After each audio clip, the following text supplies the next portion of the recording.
welcome. Play Action Podcast. How are we doing today, guys? I know it's been a little while. Jeff's kind of been in Arizona for the past 2 weeks, so that's right. Been out there doing his thing. Been depriving me of getting on the show and getting out these training camp hype videos. So we got a few things we got to talk today. Dry. Me high and dry, just what Jeff likes to do. High and dry, baby. So we're gonna talk some NFL training camp today. We got a lot of baseball talk too. I know the trade deadline came by, but I think the first thing we want to do is give a shout out to our guy Dahmer. He was 5 for 5 on the weekend with his UFC picks. If you guys haven't been following us on Instagram, we've been sharing some of his posts. I think in total now, what is he? He's 17-8 in total, I think. 17-8. 3-0. 17-8 in the last 2 weeks. 3-0, 4-0 technically since started posting on Instagram. He's got a big solid following on TikTok. So if you guys aren't following already, give that guy a follow. Dahmer Picks on Instagram and TikTok. Just phenomenal run. Great picks every week. We'll be reposting those picks, kind of doing the collab throughout the season here. But yeah, 5 and 5 on the last card. Made some big money off of that. We're going to continue to obviously throw those picks out there, but this guy was smashing it. Called out Bilal on the win in UFC 304, beating Edwards. Tom Aspinall on the knockout. If you guys haven't checked out the post, please do send it a like. But again, at the end of the day, just been on fire. So give that guy a follow. Who doesn't like making money? So follow along. Big money. We love it. Yeah, hopefully he keeps it rolling here. And I mean, on our side too, we're going to be talking a little bit more sports betting as well, fantasy football down the line. Now that we got training camp kicking off, I know we're kind of behind the scenes, kind of working on some stuff, trying to put together some takes for you guys, and then hopefully we can get more of that content out soon for you guys. But I think first thing we want to talk about today is those contracts that just got signed NFL wise. I know I've been itching. Some big money moves. Yeah. Yes, huge, big man. money moves. I've been itching to get on here and talk these contracts. Interested to hear your perspective on this, Jeff. It seems like there's just this offseason, it's just been money being thrown around left, right, and center. You're the quarterback, man. That's it. Yeah. So I'm ready to give some takes on this, but initially, what did you think seeing these contracts come? We got Jordan Love, we got Tua. Both signing 4-year contracts, massive. Initially, what's your my take? first take was how upset is Bengals going to be about 2 more quarterbacks signing deals that his boy Joey Burrow, is going to have to still be paid more than, but at the end of the day, still is $55 million annually. But these guys came close. Jordan Love obviously signed a big deal, 212. Over 4, or was that 2? I think was 212 over 4. Yeah. So let's kind of break down these contracts first. Okay. We got Jordan Love, just because he's the one that essentially set the bar. 4 years, 220 mil. Crazy. This just blows my mind. This guy's played one fucking season, season, and he's the highest paid quarterback in NFL history. Not only that, the thing that stood out, you got to see the breakdown of some of these contracts, but 160.3 million guaranteed. Yeah. Highest signing bonus in NFL history, $79 million. And when you look at the breakdown of that contract and that signing bonus, I think he's making like $25 million almost like every other month at the start of the year. So he gets paid like 25 initially. He gets 25 another month or two later, and then another 25 like before the season ends. Like it's pretty wild to look at some of these numbers. And then we go over the Tua 4-year, 212.4 million, 93.17 million guaranteed. Fourth in average behind only Love, Burrow, and Lawrence, who are all at 55. It's the largest deal in Dolphins history. Everything at this point is just the largest deal, regardless. Yeah, we called it. We said that point. too. We said hey, every quarterback going forward, even if whoever signs Burrow and everyone going forward after this, it's just going to continually elevate again and again and again. And it's just how contracts in sports have gone, unless we see the fall of all the economies, which hopefully never happens. That would really suck.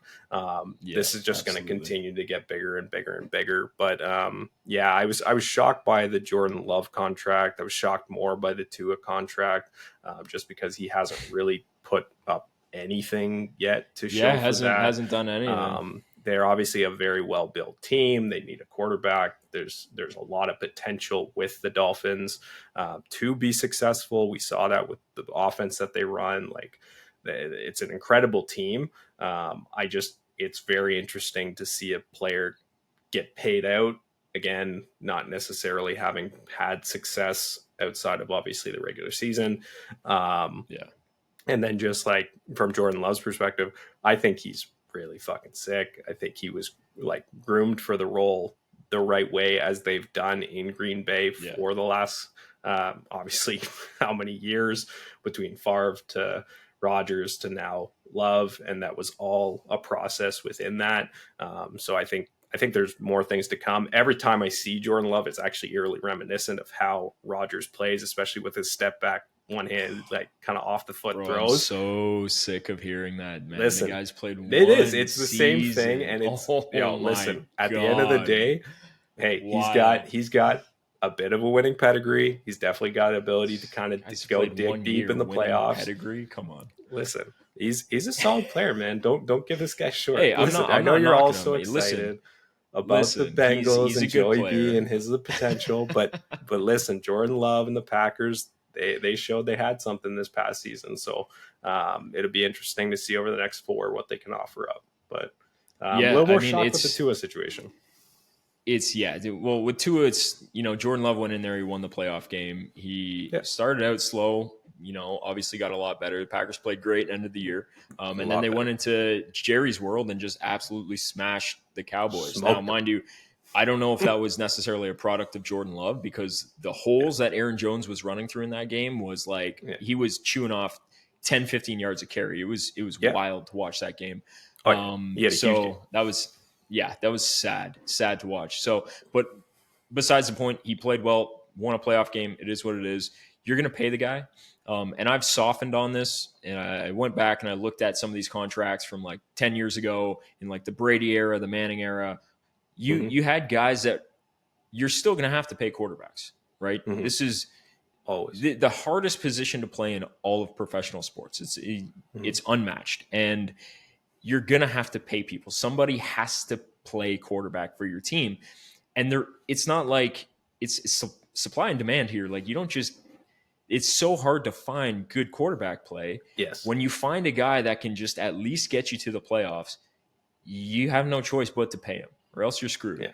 Like, we look at the situation now with Dallas, man, oh man, Dak Prescott has that team by the balls now, because Dak's actually done something, and he's done something consistently in this league. He rightfully should get more than both of these guys have. And if you're talking about getting into the shit, and for Dallas and what they've been doing, they have been getting into the conversation. Unfortunately, they can't pull a win out of their ass when it comes to this, big conversation. And that's just unfortunate. But trust me, as a big sports city fan in a major market, Toronto Leaf fans, we can't get out of the first fucking round. It's no question that the same big market team in Dallas and Cowboys can't fucking figure it out either. But Dak is 100%. You look at the numbers, you look at the peripherals on every single season, he's right there with the best of the best. Unfortunately, it hasn't come up. There was obviously the calls at the end of the game, the fumble with the ball, the referee getting involved, but that was by the rules. And obviously those moments count. It counted. It was clear. And then obviously last season with the giant fumble that occurred with the game with the Packers. And then it's just about, in those moments, again, are you paying the guy to step up in that, or are you paying a guy, for regular season activity? And that's the question of I agree entirely. I do think he's obviously going to get paid, and Jerry, above all things, has taken risks, and more risks than anybody else, especially when it comes to his money. It's come through, I would say, pretty well for him. But at the end of the day, I don't disagree. I think Dak is about to get paid. It's just going to be to that level. To what end? Yeah, the problem is they're just playing this waiting game. And at this point in Yeah. time, I think the worst thing you can do is wait now, because every contract that's signed is just, it's going to be the largest deal, or it's preceding like whatever deal was signed previously, right? So Yep. you got to get in front of this. And the problem is, like, they got to sign three big names. You got Dak, you got Yeah. CD, and you got Micah, and they're all going to get massive deals, probably going to be the highest at their positions. Like, you got to get in front of this at some point. And I think this whole waiting game that he's playing, I don't know if you heard the take where he was talking to the media and Jerry Jones ended up comparing himself to Patrick Mahomes with the way that he actually handles the contract negotiations and how he's going to wait this out perfectly. And he's going to play it like Patrick Mahomes. I just, Okay. man, it's wild right now. And I think this team is never going to win with Jerry at the helm, because he just can't get out of his own way. And it's really starting to seep through now. And I see it's funny because they do, and they have in the last little bit become more of a center of conversation within the football world again. Like, they went through obviously a pretty kind of dry spell, and then they've just kind of always faded behind their quarterbacks. Like, they could never step through the quarterback side of things. With Romo, obviously with Prescott, like, there just hasn't been that stepping stone past. That being said, like, I don't know if it's all on, like, this team is a good team. Like, I can't, like, defensively, offensively, the team is solid. It should be a juggernaut. It's the what ifs and the what haves that have actually occurred in the crunch moments when it's counted, and that's always been this team's fault every single time. So I don't think he's gotten necessarily in the way of the team. It's just unfortunate to how things have gone, and then obviously it's time and tenure. So there's been incredible success since he's obviously taken on the team. There's now been, the other side of it as well. So it's just whether or not it comes through in any kind of fruition. We'll see. Yeah. Well, there's no way they're going to start the season without these guys under contract. So we still got a whole month to figure this out. But I do think they're going to have to overpay Dak. And I just what do you think they got to start getting these deals done. He's probably going to get, the top is like 55. He'll probably at least get 60, I think. You think he'll get 60? I don't disagree. I think they'll pay him the most. He's going to get more. It's consistency. And he's been there. It's aside from he get hurt the one season. But like, I think he had that bad injury. Aside from that, he's been very consistent. But he has, like, listen, man, it's not easy to win and get all the way to a Super Bowl. Like, it's tough to do that. So it's very tough. And I think he's got a 2-5 career playoff record. That's not great, obviously. You want to see more wins. You got to get past that championship game. But that's how it goes in football, man. It's tough, and you don't have any other options at the end of the day. Like, you have to sign these quarterbacks for the going rate, because you just don't have another option. If you don't sign him, who's playing quarterback for your team? Nobody. So you're kind of screwed. So Dak's got Jerry and the Cowboys by the balls right now. He's going in there and he's like, "Oh, buddy, you're giving me a record-setting contract, and then I'll play for you guys." So it is what it is, but it's going to be cool to see how that shapes up. But just that's the way contracts go right now, man. Quarterbacks are going to get paid, and then I think it's down the line. Like, are you going to get that second contract? Are you good enough? If not, you're parting ways. Whereas guys like Patrick Mahomes, the Joe Burrows, the Josh Allens, like, they're even talking about it right now, like Josh Allen being underpaid because he signed his contract a while ago, and talking about topping it up and this and that. Like, it's always it's going to get redone in some way, shape. It's wild because Josh Allen probably next to the situation with like Patty Mahomes in terms of like QBR and those kind of stats has probably been top 3 QBs in the last like 4 seasons probably. So that's a significant Josh outlier. Allen's been incredible. Like, obviously how many like how much these guys are putting up, and then what they should be respectfully paid.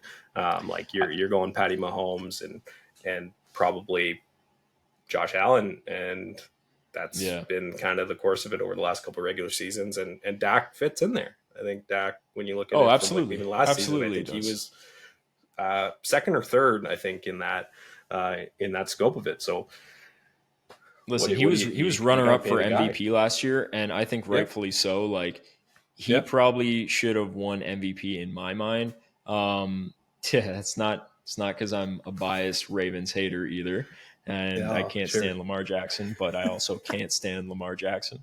But he's a great quarterback, and if you're a football fan right now, we are spoiled with the amount of talent that is in the league, and this next stretch of years are going to be amazing. Wide receivers, quarterbacks, there's so much talent across the league. It's going to be great to watch. So, just hopefully everybody stays healthy, and we'll see how this plays out. But speaking of big deals, Jeff, Mr. Mike Trout. And health too. That kind of segued perfectly for us. Mr. Mike Trout done for the season. Yeah. Damn. That's wild. What a tumultuous, and that's a great fucking word to use, career this guy has had since signing this big deal. So 2019, Mike Trout signs a 12-year, $426 million deal with the Angels. And since that time, it's just been a nightmare in terms of health.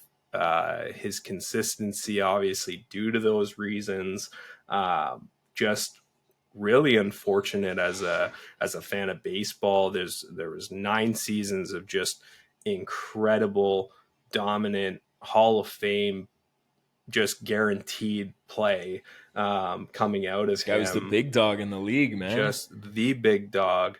And you can't even deny it in one way, shape, or another. For 9 seasons, he was the best. Came in the season like a fucking lightning rod.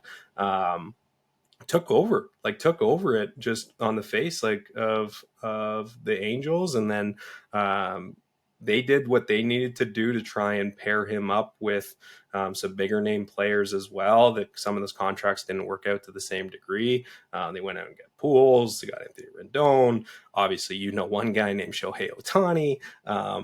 There were some huge players that were kind of put around, and unfortunately, the pitching deals that they tried to work out didn't kind of come to fruition. Unfortunately, though, like Mike Trout's just really, really fallen into a bad history of he's out for the season again. Like we just mentioned, torn meniscus. I think it's the second time that's occurred. So he'll be done for the second half here. Some crazy stats I did end up pulling on this just because I really want to kind of look into, we talk about this. This has been a topic of discussion. I had the first overall pick in one of my fantasy baseball leagues. It's a keeper league. Mike Trout actually got dropped into the pool, which I thought was crazy. Now in retrospect, wasn't so crazy at all. It was probably the right call to make. Did come out great in the beginning of the season, but that's how it's been going on. But in the second half, he has not played at all. Post All-Star break, I kind of lied out for you. In the first, let's go kind of career-wise. So first 9 seasons of his career, he had 4,340 at-bats. Okay, you peg that over and divide it by 9, however you want to work it out. 483 at-bats a season. That's pretty average in terms of like that. You go anywhere between 450 to some players get into the leadoff guys going to 550, 600. But that's a good number. And obviously had a very, very strong career in those first 9 seasons. Since 2016, he's only had 1 season over 500 at-bats.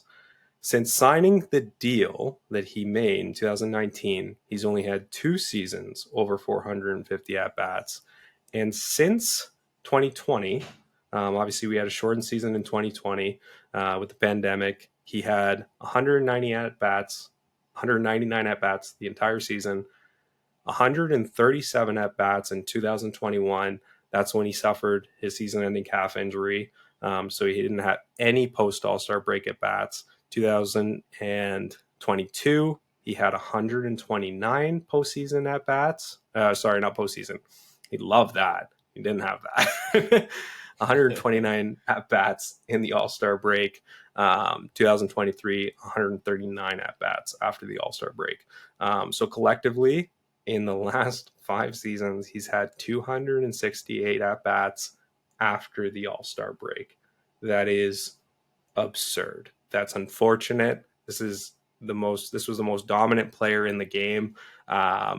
It's terrible to see overall what he obviously just was for the game of baseball in the 9 seasons that he erupted into the absolute all-star stud, Hall of Fame guaranteed type of player. And in the next 6 seasons, we're talking about contracts, he's going to be making $35 million. And if I just broke down any of that for you, I think I did quite nicely. You have 268 bats after the All-Star season.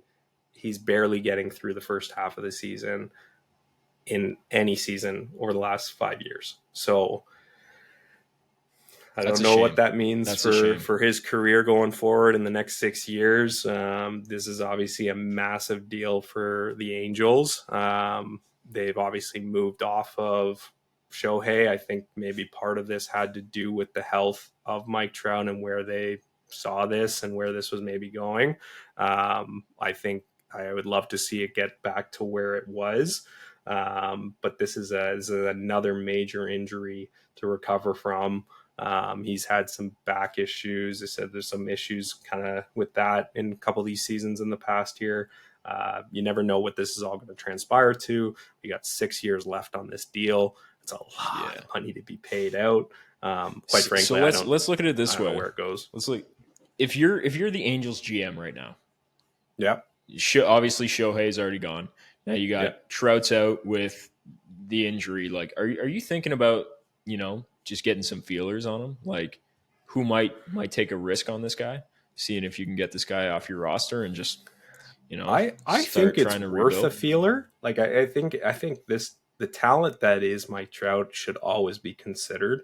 The unfortunate part to that is, what are you giving up and what are you gaining? Like, are you actually in baseball? Yeah. There's obviously a lot of deals that contracts get swallowed right within it. So like you might have sold, yourself on $200 million just based on the injury history of this player. So I don't know if the value plus the contract would even make sense to move, just because I don't think any team is picking up that massive of a deal. There might be a couple, like we've seen it where you might have to eat some of that contract for sure. But it's just the major players are already paying so much in like luxury tax and what's going on there that like I can't foresee a team outside of the like main top 5 payroll teams, maybe even top 8 in the MLB, acquiring that, Angels being or what was one of those teams at one point. So it's a fine line with baseball, with the teams, with the contracts, and who actually pays for like the majority of the luxury in the league. That's the problem with the parity in baseball, is some teams are just fucking irrelevant. And unfortunately, so they've made some changes with the draft structure and everything to start compensating that to mimic other teams' parity structures within the draft and how that works. That being said, like I just don't think anyone's going to buy right now, and I think that's a crazy statement. It's just Mike Trout hasn't put up a healthy enough season to even be worthy of it. Like, what are you buying him for if he's not going to play in the second half, not going to contribute to the postseason? Like, I think that's kind of the thing. Part. Like, I don't doubt Mike Trout, the athlete, and his ability to want to work hard to get back into playing shape and doing that kind of stuff. But like, man, you go through the laundry list of injuries he's got here. It's like 2017 thumb injury, 2018 wrist injury, 2019 foot injury, and they're all different things too. Like ended his season in 2019, 2020 calf strain, 2021 calf strain again, ended up missing the remainder of the season. 2022 back and rib cage issues. Like, he's just got the whole list of injuries going on. It's wild. It's a body, it is really wild to see. We say about Glass, but like it's become that. It's obviously a talking point in any fantasy league. It was a talking point in our fantasy league as we were kicking off this season. Who would you take? I'm like, I can't not take this guy for what he is if he comes out and does what he can do. He came out and started it the same way. And you're like, okay, I got my boy back. Like, we're running age 32, but fuck it, let's run this again. And unfortunately, again, just history repeats itself. And I don't, unfortunately, I don't doubt that it's going to continue for the next couple seasons here. And I pray for a good, healthy season from Trout. I think that would be the best thing that could happen. I think we all do, as sports fans, you always want these athletes to be healthy and in good shape. Like, we talk about that all the time, but he's still like he's 32. So that's still prime, like, baseball age. Donaldson had his MVP season at 31? Yeah, no, if you're talking Jays, we got post hype career sleepers all the way through it. You got Donaldson MVP season, I think, past 30, I think it was 30, maybe 32, 33. And then you got Jose Bautista, who went on his run. That wasn't MVP, but obviously massive. Exactly. He came on late into his career. There's always potential for a revival. And I really do hope it. None of those guys had the injury history that Trout does, though. And I think that's the tough part is wild. Like you said, you're getting into 32, and 32 isn't old. It's a young man, right? But at the end of the day in sports, that 32 really adds up quickly and fast on a body that's playing that often, that much. So it'd be an interesting kind of thing to see. And like you said, you can have guys that go into their, it's a little different post-steroid era baseball. These guys are not running into their 40s and having huge at-bats. There's a dramatic fall off probably around 35. We see that with almost every baseball player. But I think it's definitely something of note that this is a lot of money to pay off over the next 6 seasons for a player that's barely been able to surface after the All-Star break. So tough showing for sure. That's a tough break. I mean, hopefully we get Mike Trout having a couple of healthy seasons stack up next couple of years here. So we'll see how that plays out. But kind of segueing with this baseball talk we got going on here, I wanted to get your opinion, Mr. Blue Jays over here, on what the Jays have been doing here at the trade deadline and kind of what we're looking at in the future from this team. So what do we got here, Jeff? What are the Jays trying to do? To be honest, I've tried to evaluate what exactly this team has become. Obviously, through the deadline, there's a lot of trades. I think it marks kind of one of those, pun intended, Mark Shapiro, but it marks that kind of moment in the duo's tenure here with Ross Atkins and Shapiro's tenure that has kind of come to I want to say it's a now or never. What is the direction of this team, and what is it going to look like over the next couple seasons? If we look at their whole entire history with the club, kind of started obviously in 2015. They took on that other team that was obviously a massive, in Jay's lore, it was the closest thing that we've had since 92, 93. And I think that played a big part in Anthopoulos leaving. And obviously this has kind of come through to be a pretty significant start. So they had, 2016 AL wildcard victory. They go on 2000 ALDS sweep of the Texas Rangers. This is all those big moments with Josh Donaldson and that whole crew, Edwin Encarnacion. What a good time. And just a fucking great time. And great time to be a Jays fan. And that's all of a time that then also is drafting Bo Bichette, Vladdy, right? All these bigger name players that are now the center of what is this team today, right? So a lot of development years in between signing those players and developing them into then that transition period where what happened with Donaldson, what happened with Jose Bautista's, how his career ended here, how Edwin's career ended here, how this all kind of faded off into obscurity very, very quickly with not a lot to show for any of that.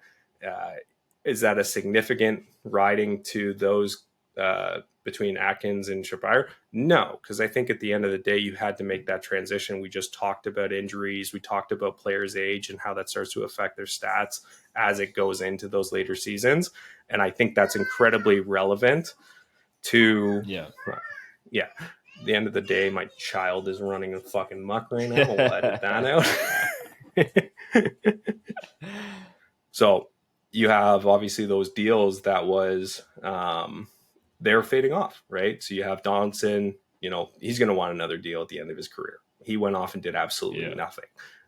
Then you have, and I think funny enough, kind of circle it to 2024, the player on the deal on the other side of that, which was the healthiest potential out there, was Jack Flaherty. So Jack Flaherty's the biggest acquisition the Dodgers had at that time. That was the potential acquisition that the Jays could have had for Donaldson. So you have that player that obviously fades off. Donaldson doesn't do anything post that, just pimps a bunch of fly balls like a boss and just never hits home runs after that. The most legendary shit. If you haven't looked it up, it's hilarious. But Edwin Encarnacion obviously fades off. Jose Batista fades off. All those guys fade off. So there's a right tick. I think that was the right move to start making a move in the right direction towards your younger core and your younger talent. Then the players kind of build and they create this, and then they have their first playoff berth in 2020 again. Don't make it through, but obviously that's a pretty significant achievement for a young team. And then obviously 2021 was pretty, they missed the playoffs, but pretty solid season again. So I think those are kind of, you look at that time and the timeline with this team. There were some big acquisitions that this crew has had. They've made a lot of solid fucking moves. And I think we gloss over some of this when you just kind of look at the market that we're in and the winning nature that, any good team and city wants. But Teoscar Hernandez was signed or traded for absolutely fucking nothing. Got a huge pullback with him for a couple seasons, right? Francisco Liriano was like on the end of his career. That was a huge move. Doesn't get talked about enough. Hyun-Jin Ryu was a big signing. He had a pretty solid season. He's faded off into obscurity, but it was a pretty significant signing at the time. Robbie Ray got signed, then went on to win the Cy Young. That's pretty good. George Springer was a massive signing, although like later into what now has become again kind of later in his career, a little bit injury riddled and tough to stay on the field. But again, massive player, great signing for the organization to get that kind of player into the team. And then Marcus Semien. Marcus Semien was a massive acquisition, goes on to lead. Huge. I think he was AL MVP voting third that season. So that's like everything that these guys have done in the course of their time here felt like you had to transition between that team that we talked about in 2015 that everyone loved, and you have to then transition into the new core. And I would say that they did that successfully. And so now we're into the tail end of that second half of that, which is the last 4 years. It's been an interesting 4 years. The first 2 years of 2020 were quite interesting, as we all know, and especially in the sporting world. Like there was a lot going on. The pandemic obviously fucked up a lot of things. They were able to kind of make some stuff out of it, but it did have a significant impact on stuff. But I think when you look at, and I didn't even get into the pitching. You're talking Gausman, you're talking Berrios. Those are all solid acquisitions. Nothing has come of the players that went on from Berrios, like, Simeon Woods Richardson and Austin Martin, just nothing. So I think when it comes to that, Gausman has been a fucking ace of our staff. These are all significant players that were brought on by this duo. Obviously, there has been some lows. This, I think, marks a low, right? This last little bit here where you have that. I think at the end of the day, having to move off of a majority of your players is never a good thing. And being a seller in what you want a winning market, it should be a disappointment. I think it is a disappointment. Ross Atkins said it was a disappointment. And I think you only get so many of these disappointing seasons, these marks to closing that off, until it becomes significantly, okay, what is the direction? I think they made a lot of good acquisitions at the deadline here. They actually were considered to have the biggest steal of the deadline. Joey Luperfido, I think that's how I pronounce it right. And Gloss. Yeah, I looked that up. But basically, huge. Fuck, I fucked it up. But at the end of the day, they picked up some good players. Yeah, they picked up some great players. They rinsed for Yusei Kikuchi. So they dealt Yusei Kikuchi. He's on at the end of his contract here. They got off multiple expiring contracts, right? So like that's a good thing. You look at that from a money perspective. You also look at it from like just what did you do to your team? Again, we mentioned that there's not a lot of solid prospects here, but there are good prospects, and you had a player that was going to move probably into the top 15 ranked prospects in Houston's organization. So there was potential to get a top 100 prospect out of this, and those players are going to move into that category. So I think it was an early buy on a 33-year-old expiring contract. Unbelievable pull. So I think there's that, and I think we just take for what it is. And I'd say they kept all the main players, right? They kept all the main pitchers. They kept all the main players that are going to be vying for contracts with Vladdy and Bo. So I don't think this is a failure by any means. It's just obviously a question of what's the next move, where is it going to go? And I think going into next season, we're going to see that play out probably again in free agency, and also play out again with where this team is going to head. But I think it was a good move, good time to do what they did. They understood where their position was this season, and I think it's the right call. Like you said, with the kind of the Tampa situation, what are you in here to do? Are you in here to just keep paying people to do nothing? Or are you in here to win? And I think you got to make those calls at the right time. They made the right calls in 2016. I think they made the right call in 2024. Yeah, I agree. And I mean, I'll be curious to see kind of what's going on here at the end of the year, see what some of these young guys got. And then, cause like, man, GM right now, not looking great. So they definitely got to make some moves here, fix the direction of this team, and just figure out what that is, because they had no sense of direction so far this year, and they've been all over the place. So yeah, we'll Jake see. Bloss was the name of the player. He's definitely a highlighted player. Okay. I think he was taken in round 3, and just he's like, all indicators would say this guy's going to be a pretty solid pitcher in the organization. So I think you trade off a 33-year-old Kikuchi, pull up a kid like that, and there's nothing but hopefully good things to say in the future about where they're going to go. But yeah, I agree. Yeah, I hope so. Good moves. But I mean, aside from Jay's trade deadline stuff, was there anything else that stood out based on this past deadline? No, like I think we kind of talked. Like I think the biggest things there were just like those moves that kind of just maintain, like you got Seattle pulling up Rainy Rosarena. Nice, that's a tongue twister. And I think that was probably the hidden talent that they had Julio go down, and so that's a big acquisition to a middle of the order there. And then you had Jazz Chisholm Jr. Get pulled into the Yankees, which I thought was a wild move, because it's just uncharacteristically not a Yankee player at all. Like there's a ton of swagger coming with Jazz Chisholm Jr.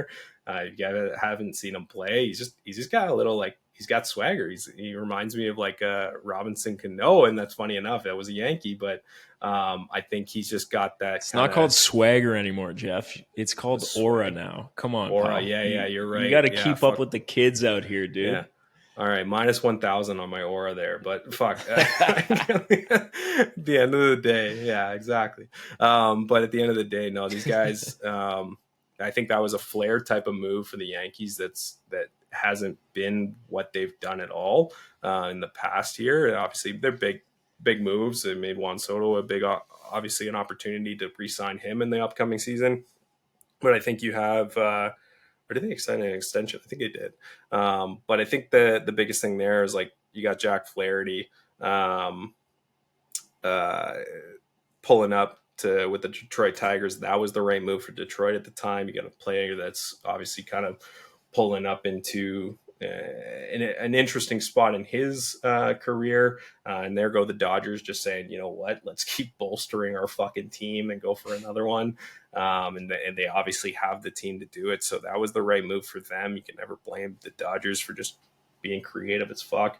And then obviously you had some smaller name moves. It wasn't a very big, interesting one by any means, but it was nonetheless, I don't think any teams made any huge steps forward. And I think that was my biggest thing, was that no team I felt was the biggest, now they're going to be the favorite. So the teams that were already the favorites made some good acquisitions.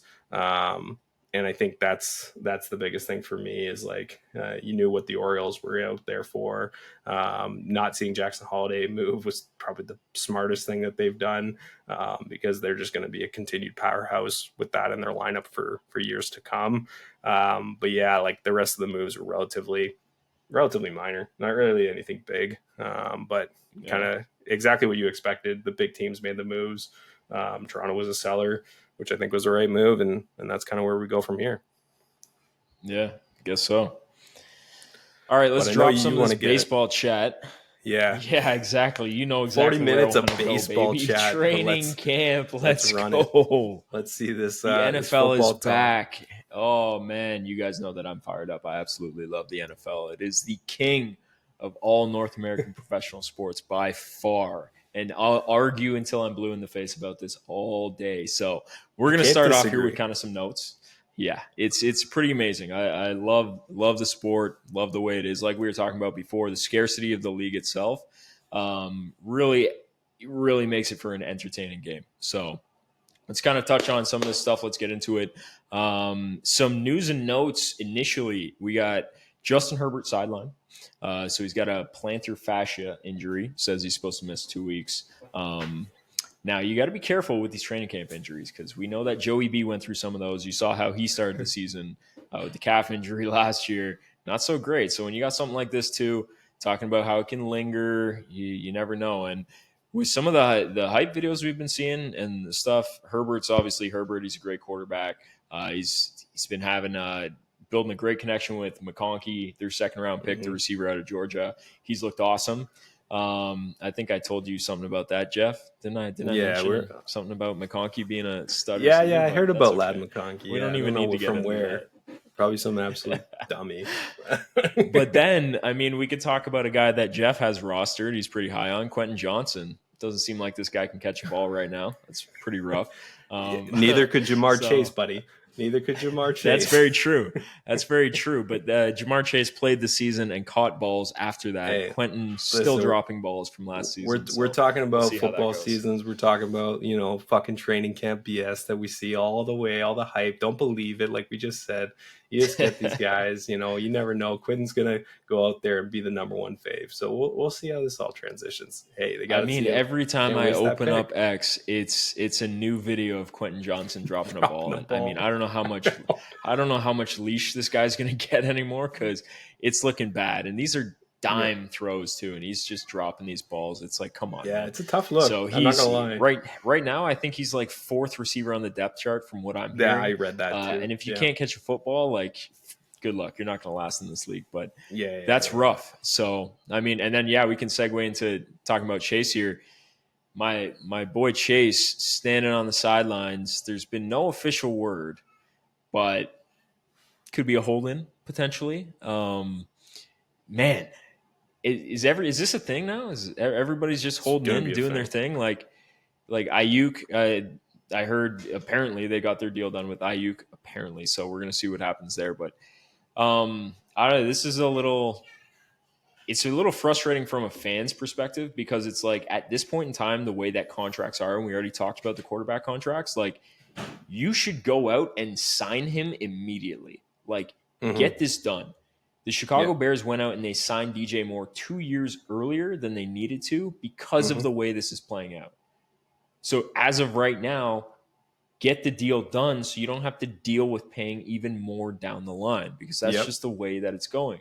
The inflation, the salary cap numbers, they're just getting up there. Every deal is going to be increasing in value. Get the deal done. We know Chase is Chase. Like, go pay him Jefferson money. Get him signed. Oh yeah, there should be no hold. Like, there should be not even an opportunity for this to get any further. No. You have the number 2 considerably, like, and we're talking Jefferson, Chase, like, and there's a top 3, top 4 in the league, and he's definitely in that conversation. So you don't fade on this at all. You go out and sign the guy. You know what that connection means to Burrow as well. There's no shot that this doesn't get paid out in full, right? And that player gets paid. And I think when you look at this from the organization perspective, like you were talking a couple back with obviously Higgins and what there, and then obviously with Chase, like, this is important. It's important to get your guys locked up, and you got to make this happen. So couldn't agree more. I think it is become the norm. I think it's going to become the norm as obviously, like, we talked about this guaranteed money getting paid. These guys know what their value is. They're healthy if they're not moving. Like, it's just, it makes sense. The only thing that I'm like arguing is at what point do these contracts, they don't even mean shit anymore. Like, we still got Chase under contract this year, and we have a 5th-year option on him. Like, Jefferson just got paid, and he came into the league a year before Chase. So when I look at this, I'm like, this is kind of ridiculous. Like, they aren't even playing out their contracts. Like, we have 5th-year options for a reason. Like, these things exist, and you're holding in like this early. Like, at what point do you draw the line in the sand? It just feels like the players have so much leverage now. They keep pulling these stunts. Like, I just don't know where this is going, because it seems like everybody is doing it. You have like Ayuk over in San Fran, even Trent Williams, the tackle there too. You have Judon in New England doing the same thing. Like, everybody is doing this stuff. It's wild. So yeah, I mean, I guess we'll see how this whole Chase thing turns out. I'm really hoping they get that deal done sooner than later so we can start practicing. Want these guys on the same page, ready to go once the season rolls around. And I guess what they mentioned was Burrow's playing first preseason game. So he's going to be getting reps, it seems like. I want Chase getting as much practice as he can too. I want these guys on the same page. But next topic, D-Hop. All right, so DeAndre Hopkins out 4 to 6 weeks with that knee injury. So all my Treylon Burks truthers out there, time to stand up for your boy. See if he can actually play some ball, because it looks like old man D-Hop's going to be out for a little while here. And honestly, the videos I've been seeing coming out of training camp, he's making some good catches. He's running some good routes. He's looking crisp. He's catching the balls. Yeah, he's catching the balls. Quentin's just dropping them all over the place. Yeah, so this is what you guys need to know about Corey's fantasy football fucking history. Anyone that's on, as you can tell already, between Ladd, fucking Treylon, who I dished this. I'm gonna be biased for my guys. Come on. And Treylon dished you too. Listen, me and Jeff got a savvy trade history in our fantasy leagues, and you guys will be subject to that over the course of the year. So for sure. You guys can see him whine and complain about how crappy his trades Rise are, of Kyle fucking Pitts, folks. Let's see this. You guys can tune into the matchups and see who comes out on top. But D-Hop, I feel like this is kind of the point in the career where it's like, now I don't know how serious this is going to be, but 4 to 6 weeks is pretty big.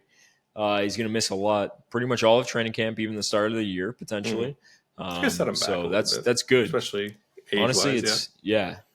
That's good for the guys with Calvin Ridley. I mean, Tyler Boyd signed there too, so it's going to be cool to see those guys get more reps now too. So we'll see how that shakes out. But I want to talk about some hype that I've kind of been seeing just ever since training camp has been going on. Some things that stand out. First guy, Malik Neighbors, first round pick by the Giants. This guy looks absolutely phenomenal. Like, have you seen any of these videos that have been dropping? Yeah. Like, this guy it's unstoppable pretty much at this point. And it's funny because as amazing as he looks, you still got Daniel Jones at quarterback. So I was waiting for it. I was like, all the G-men careful, hype. guys. Let's hear it down. Careful. Yeah. Everybody pumping up that Malik Neighbors stock on fantasy drafts. Yeah, I would caution you right now heavily because you still got Danny Dimes throwing balls to the guy. Don't do Danny Dimes. I promise you, when the season rolls around, it's not just going to be straight man coverage. You're going to get double coverage on this guy. I mean, who else is the Giants open, buddy. Danny can run to, man? Danny can run, man. I don't think so. Who else? Yeah. Dude, who else are they getting the ball to on this team? They're running Danny backs. Dimes. Saquon's gone. Yeah, like, dude, no, I don't know. Like, a lot of guys going to need to prove themselves on this team. But as far as I'm concerned, Danny pressure in his face to just forcing balls to Malik Neighbors and double coverage. That's kind of what it looks like for me. But the guy looks like a stud. So let's see how that plays out. Something to tune into. Some other stuff too. Xavier Worthy, the first round pick by the Chiefs, Hollywood Brown, Rashee Rice, the receivers for the Chiefs. I mean, I'm sure if you're not a Chiefs fan, you're sick of seeing Chiefs content to begin with. I know I am. I'm a little bit more biased than maybe the everyday person, but hey, they look good. Patrick Mahomes won the Super Bowl with wide receiver 2s and 3s out there last year, so we'll see what this. What Brady used to do all the time. You just need one big man at the tight end position, and your life is set. When you're Patrick Mahomes, you're Patrick Mahomes, and now that he's got a plethora of weapons, a lot of speed out there, be curious to see. He's already thrown the deep balls. I think he'll be forcing those down the field this year, and they should look a lot better on the offensive side of the ball for sure. So that's exciting to see too, if you're a Chiefs fan, I guess. But the next name that I want to talk about is Keon Coleman. So for the Buffalo Bills, receiver there. Mm-hmm. Now I know he got a lot of shit just for his 40 time. So he ran a 4.61 40 time. Now obviously not the greatest, but when you compare him to someone that we just talked about, DeAndre Hopkins ran a 4.57 coming out of the combine. Not everybody's got to be a speed receiver, guys.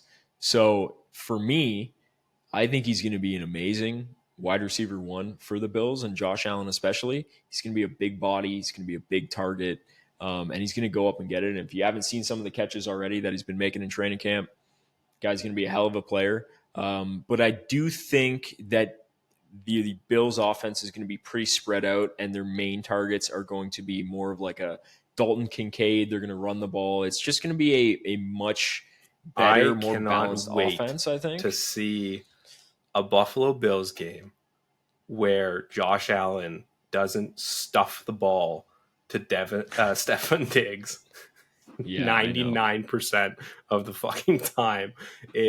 Watching those games got me so pissed off and aggravated sometimes. It was like, oh my God, man. Do you see anyone outside of Stefan right now? Like, it was just, and then the banter that got built up in the season about them not getting along with each other. I was like, bro, this guy's giving every fucking ball and every opportunity for the ball in some games, and it was the reason that the team lost. So it was like, if you want to be targeted 99% of the time, sure, you're definitely not going to get that where you went now. And again, it's going to be a balanced offense there. So it's I kind of chuckle at that. We'll see what happens with Coleman. But yeah, no, I'm excited. I think they're going to be a pretty good offense now that he's going to spread the wealth, and it's an interesting receiving core that he's got to work with. Again, I think you're right. I think they're going to focus on Kincaid. That was definitely the focus at the tail end of the season. You saw that transition start to be made. That's how they won games, man. They started to get more balanced. They started to run the ball, just stop forcing it to Diggs. And I think Keon Coleman's going to be a great target because when Josh does his whole scramble drill, he's just got to find that guy that's running and throw it up to him, and he'll make that grab. So I think that's going to be an interesting offense to see for sure. But kind of moving on to this next one. So Drake May, 3rd overall pick by the New England Patriots. So word out of camp is Joe Milton, their 6th round pick, is currently outplaying Drake May. So that's pretty interesting. You'd be curious to see, because I'll be heading down to the Week 1 game in Cincinnati where they play the Patriots. We love to see who the starting Patriots organization just crumble for the next foreseeable future. Absolutely. This is what we're talking about. We're all here to see it. They can be crap for the next 20 years, and I will Kansas City, you're as happy as can be. Yeah, exactly. But I mean, hey, like it's training camp. The he's a young quarterback. Like it is what it is. He's got a lot of development to go through.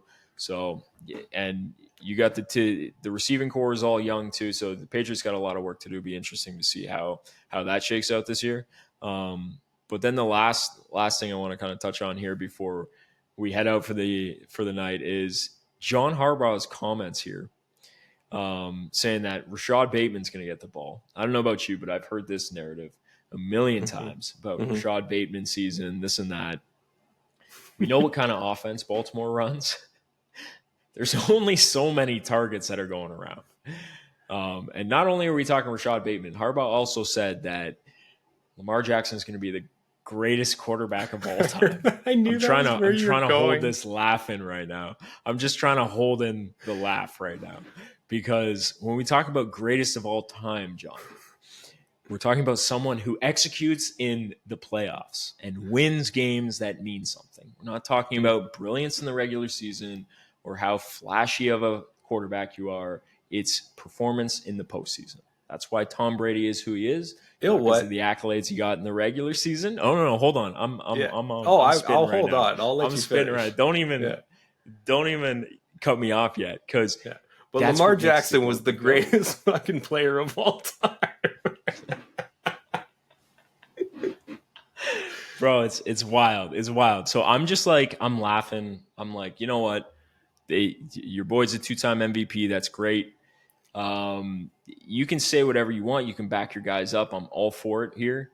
Let's just see how this shakes out in the season. Let's just see how this shakes out. Because every year's a new year. From this point forward, I am all on number 8. I'm all on Lamar. I'm going. That's cool, we are bro. full That's tilt cool. on this guy just because of the hate that you are spreading for Lamar Jackson. I think it's only right for me to be on the opposite side of this, and just if Lamar fucking pisses in the wrong direction, I'm gonna call it God's wind. All right, like it's coming. Like I think we can't hold back, because this guy, every single segment is gonna be like, oh. Yeah, I don't know if you saw that. These Bengals Raven games just got a little bit more spicy. Oh, they just got so much more spicier. Please tune into that. The beauty of it is first game of the year is Chiefs Ravens, so this is gonna be great. We're gonna start the season off hot. So I mean, hey, it's gonna be a great year. We got plenty more takes coming. We got a month of training camp still, preseason games. We just had the Hall of Fame game. I don't even know if the rain delay is done, but the Hall of Fame game, they introduced a new kickoff, and the game was actually pretty good from the first half that I was watching. So really excited, football's back. And we have a lot to talk about. We're going to get into some more gambling, some more fantasy football stuff. I want to take a look at some of the numbers. We'll go through some of the picks that we have for the upcoming season and kind of brush up on that. But really appreciate you guys tuning into this week's episode. We'll be back at it with more episodes more frequently for you guys, but really appreciate it. So Play Action Nation, cheers. Have a good one. Cheers. Thanks, guys.